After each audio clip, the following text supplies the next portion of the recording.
Hi kids, moms, and dads. Welcome to Children's Bible Story Time.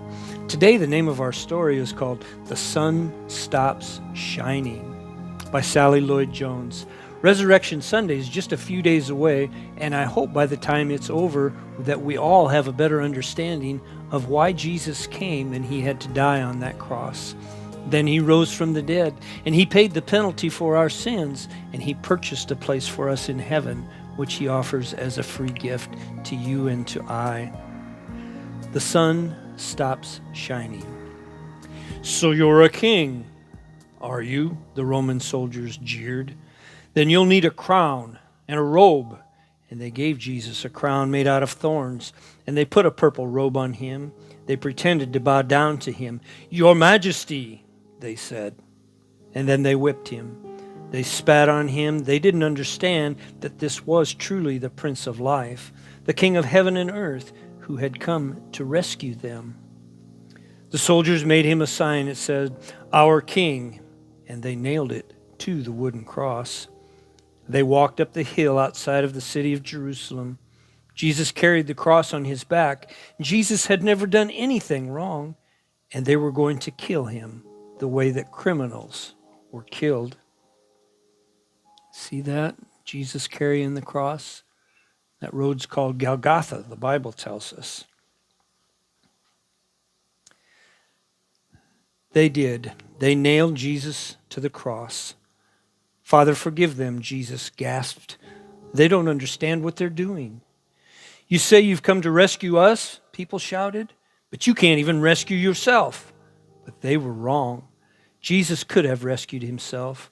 A legion of angels would have flown to his side if he had called them. "If you were really the Son of God, you could just climb down off of that cross," they said. And of course, they were right. Jesus could have just climbed down. Actually, he could have just said a word and made it all stop. Like when he healed the little girl, or when he stilled the storm, or when he fed the 5,000 people. But Jesus didn't. He stayed. You see, they didn't understand it wasn't the nails that kept Jesus there. It was love. "Father," Jesus cried frantically, searching the sky. "Father, where are you? Don't leave me." And for the first time and the last, when he spoke, nothing happened. Just a horrible, endless silence. God didn't answer. He turned away from his son. Tears rolled down Jesus' face, the face of the one who could wipe away every tear from every eye. See Jesus on the cross and the sign up above, it says, "King."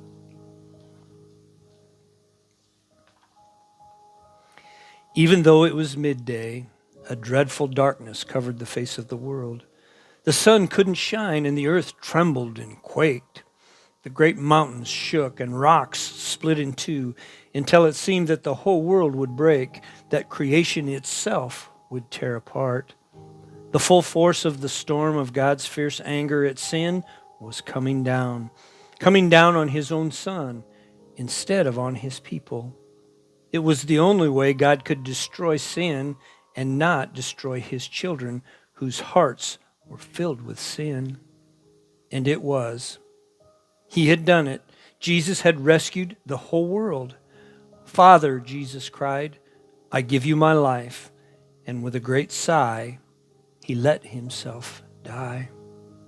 Strange clouds and shadows filled the sky, purple and orange and black, like a bruise. See the cross? The Bible tells us that he was crucified between two thieves. And one of them, he told, "Today you'll be with me in paradise." Isn't that cool? The story goes on and says Jesus' friends gently carried Jesus down from the cross. They laid him in a new tomb carved out of the rock. How could Jesus have died? What had gone wrong? What did it mean? They didn't know anything anymore except that they knew that their hearts were breaking. "That's the end of Jesus," the religious leaders said. But just to be sure, they sent strong soldiers to guard the tomb.